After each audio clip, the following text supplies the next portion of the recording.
When you're buying or leasing a car in 2026, what people are getting wrong is that the price that you see is not your true cost of ownership. To make the best financial decision, we need to run the numbers on what each year of car ownership will actually cost you for both buying and leasing. As of right now, the average car payment for a new car in America is over $750 a month or $9,000 a year in just payments.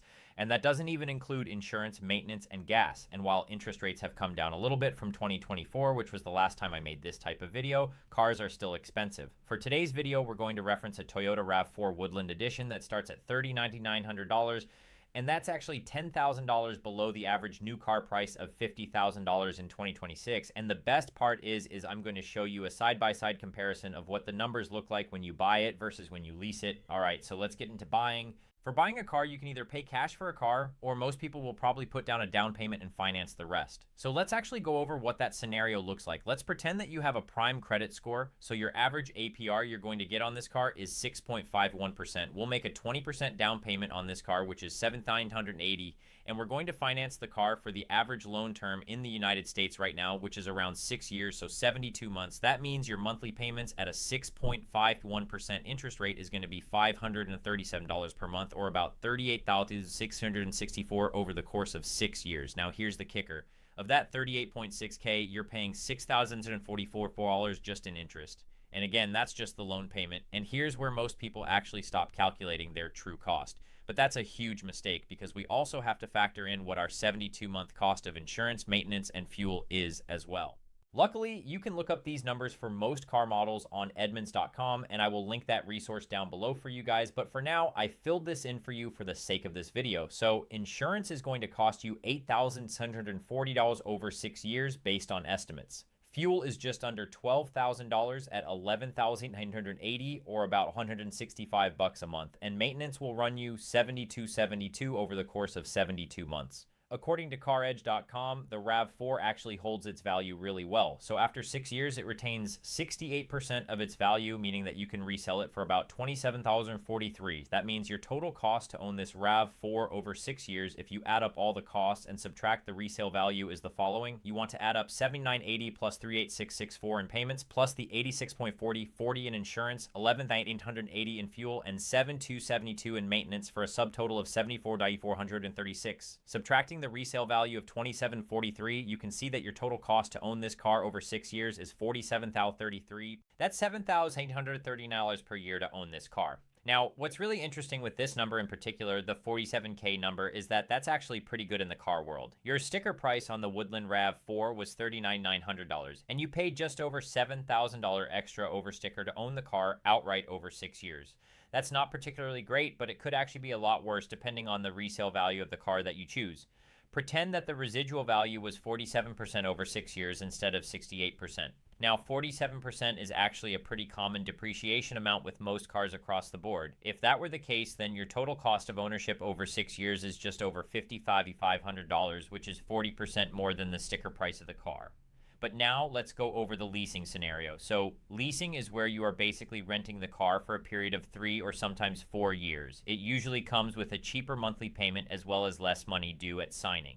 Now, if you didn't know this, guys, in a lease, you're basically paying for the depreciation of the car over a set period of time. That way, the dealership takes the car back after your lease is over and then is able to sell it on their own. For example, if a car is worth $30,000 and they know that at the end of 3 years it's going to be worth $20,000 based on depreciation. Essentially, by leasing, you're paying for that $10,000 loss in value over those 3 years. Your monthly lease payment also covers 2 extra things. So first is an interest or finance charge, and that charge is going to be determined by your car dealership's bank, as well as broad economic factors like the current interest rate. The second factor it also includes is any taxes and fees. Now, since you aren't buying the entire value of the car, leasing on a monthly basis is usually cheaper. But what about the true cost of ownership for the entire term? Let's get into those numbers. For our lease scenario, we will assume that we take out 2 back-to-back 3-year leases for a total of 6 years in order for an apples-to-apples comparison. In terms of money due at signing, we'll assume $3,750 and we'll multiply that by 2 leases for a total of $7,500. That means your payment will be $450 a month for 72 months, or about $30,400 over the course of these 6 years. You're still going to add in the same insurance and fuel costs as the buying scenario, because that doesn't really change just because you're leasing the car. In terms of maintenance, insurance, though, we are going to keep this at $0 because it's often included or covered with leases in general. So that means if you add up all of these numbers, that's a grand total of $6,420 over the course of 6 years, or on a per year basis, it will cost you $10,070 per year. The key difference here is that there is no resale value since you are turning the car back in, and that in the leasing scenario, it will cost you $2,231 more per year in order to drive this Toyota RAV4. In other words, buying will save you $13,286 over the course of 6 years. Now,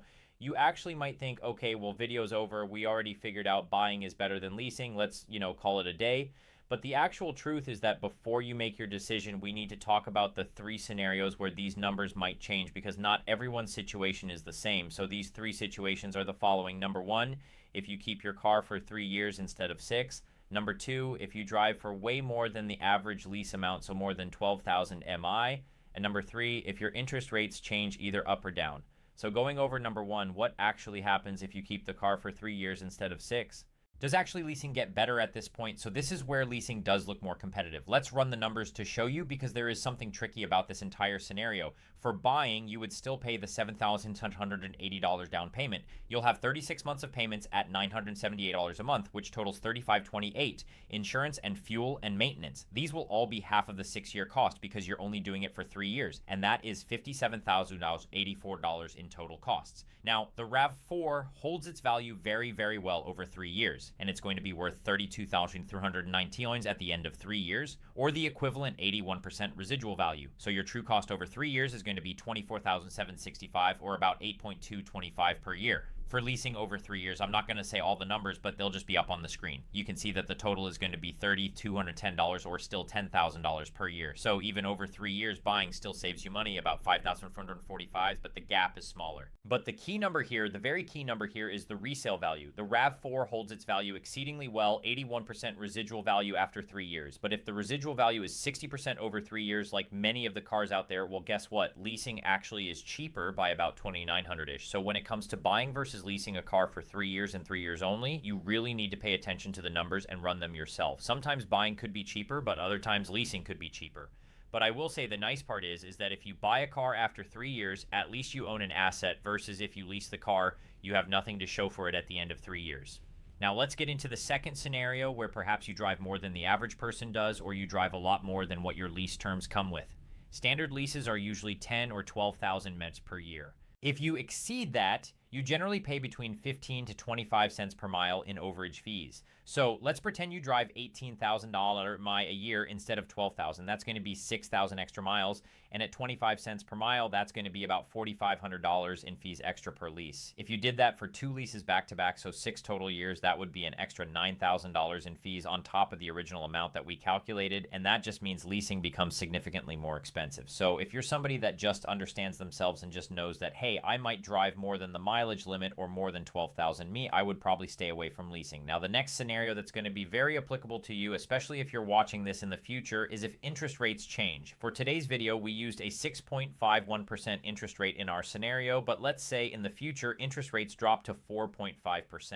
Your monthly payment will drop about $30 a month to $507 a month, and that will save you about $2,260 over 6 years. The lower the interest rates get, typically the better it becomes to finance a car. However, let's examine the opposite situation, which is the interest rate environment, where you might get an 8.5% interest rate.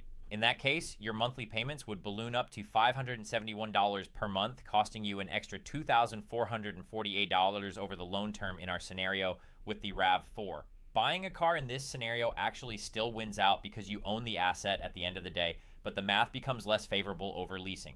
All right, some of you watching might have watched all of this and say to yourself, okay, but I still want to lease a car every 3 years because I'm going to get new technology within the car. I don't really have to worry about repairs, and the warranty really covers a lot of everything. And I'm not actually here to tell you that you were wrong for doing that. Leasing might actually make sense in a few different situations. For example, if you're running a business and you can write off a lease payments, then perhaps the tax benefits might offset the higher costs. Another example I thought of is that if you have a job where your image matters a lot, so let's say you are a realtor, you're in sales, or maybe you're a consultant or something, if you want to project success and image, then having a new car every 3 years might be a business investment. Lastly, if you're somebody that just knows you're going to get bored every 3 years, you're one of those people that also enjoy cars and you value peace of mind, then paying more for convenience and having a lease is perfectly fine.